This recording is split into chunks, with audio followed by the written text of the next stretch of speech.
สบายดีเด้อทุกคนมื้อนี้ก็มาพบกับสุภาแล้วเด้อมื้อนี้เนาะสุภาก็มาให้อีกคือเก่าเด้อทุกคนและหาข้าวอันบ่มีแนวกินง่ายทุกคนก็เลยลงมาตึกป่าอยู่น้องเด้อแม่ลงมาตึกว่ามันบ่ถือแล้วก็ห้ำมาคุยเด้อทุกคนเดี๋ยวสุภาสิพาไปเบิ่ง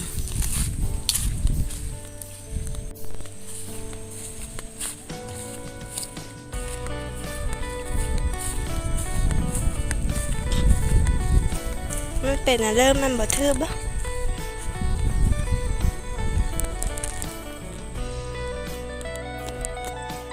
ว่านี้นะ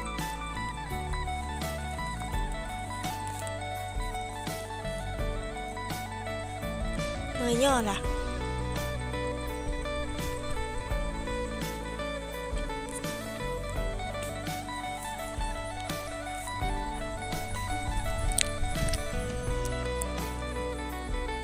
ปากเพิ่นน้อยเด้อ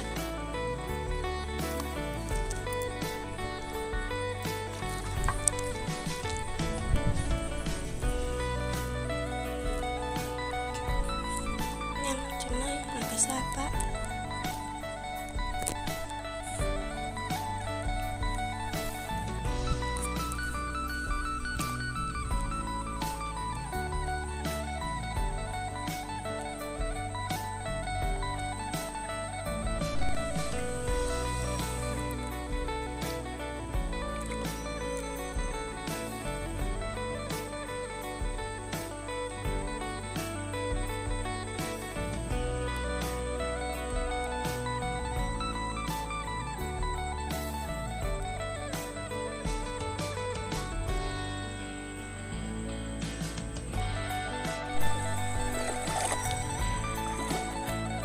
แม่ลงไปไล่เอาทุกคน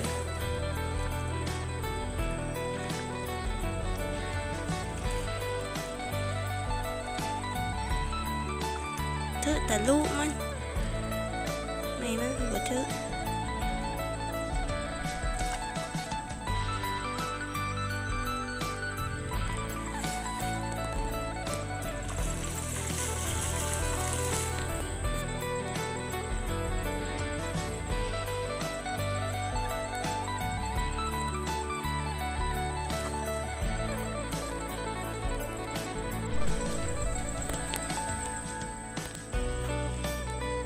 แม่นเอาห้ำมาโหยน้อยพุ่นนะแม่นเฮาเอาห้ำมาโหยน้อยพุ่น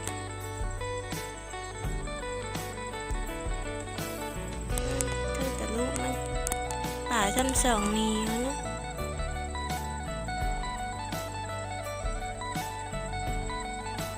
ป่าไม่ได้เกิดจากเธอ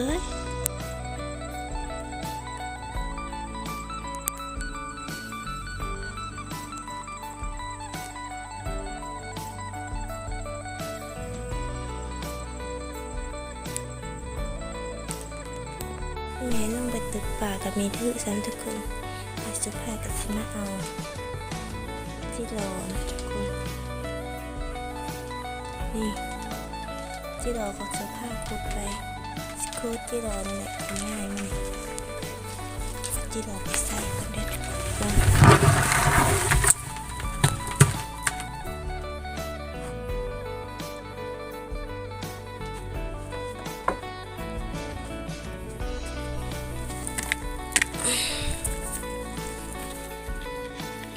ใส่จิโร่คู่กินง่ายตึกจะลงกับมีทึกใส่จิโร่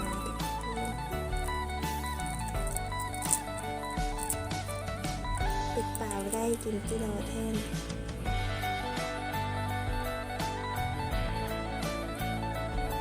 จิโร่สุภาพพูดมากทางซ้ายนะ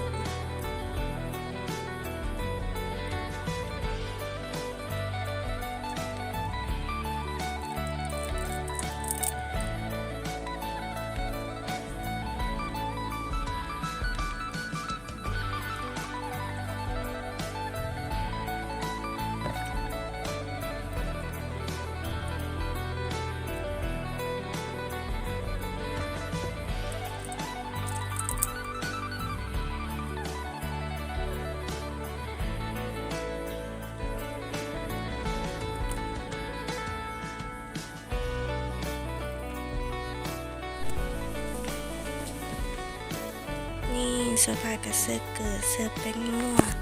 แล้วก็ผักเทศนี่หนึ่งเด้อทุกคนโซฟาสิตำสกูจิโร่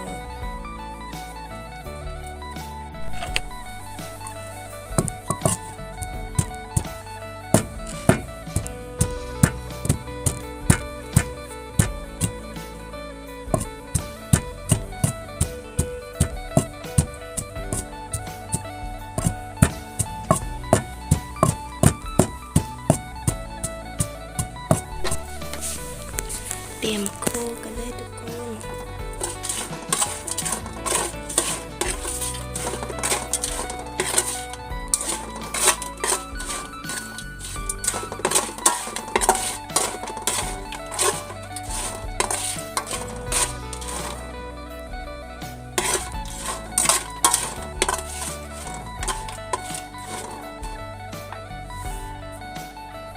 นี่โซฟากับโคสุกแล้วทุกคนแม่ป่นเอาบ่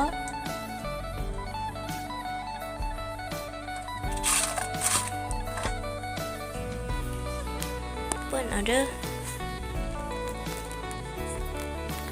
เสื้อผ้าสิป่นเอาทุกคน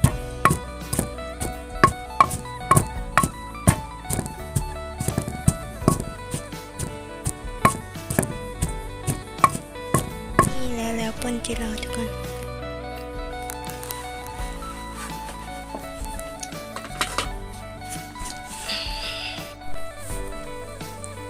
มาได้กินข้าวมาได้ทุกคนกินข้าวกับป่นจิโร่ไ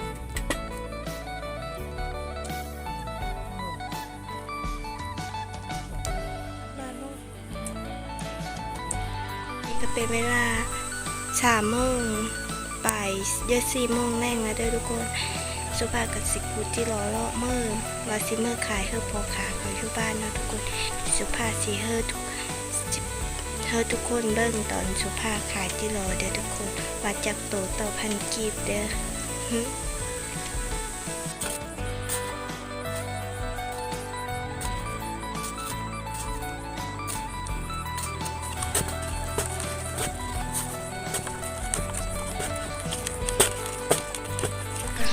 บ้านแล้วเด้อทุกคนเดี๋ยวสุภาพจะไปขายจิโร่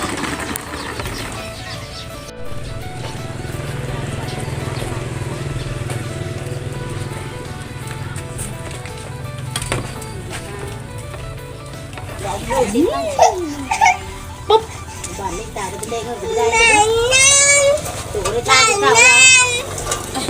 จะ8,000รับดูผู้เจ้าละ15,000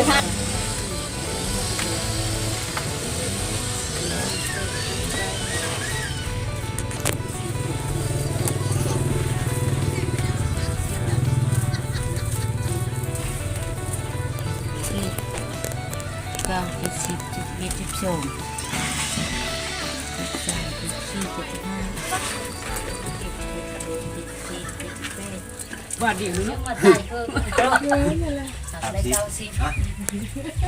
หมาเนี่ยขี้กิโลเอาไปเลยเอา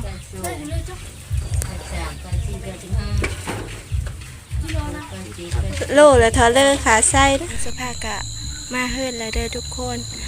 สุภาขายเมื่อกี้นี่สุภาได้นับเองเนาะแม่ค้าเฮิรสุภานับได้60 ปลายโตเนาะได้20 ปลายพันอัน3 โตต่อ1,000 กีบเด้อทุกคนอยู่บ้านนี่เขาขายเขาซื้อ3 โตต่อ1,000 กีบแล้วก็อันผู้ไส้นั่นกะผู้ไส้นั่นกะเขาไส้เป็นเขามารับจ้างไส้เป็นกิโลนึง7,000 กีบทุกคนวันนี้สุภากับสิกดจบคลิปเพียงเท่านี้เด้อทุกคนคำเลยสิไปอาบน้ำกินแรงเด้อทุกคนฝากกดไลค์กดแชร์กดติดตามเพื่อเป็นกำลังใจให้สุภาอีกคลิปต่อไปเด้อทุกคน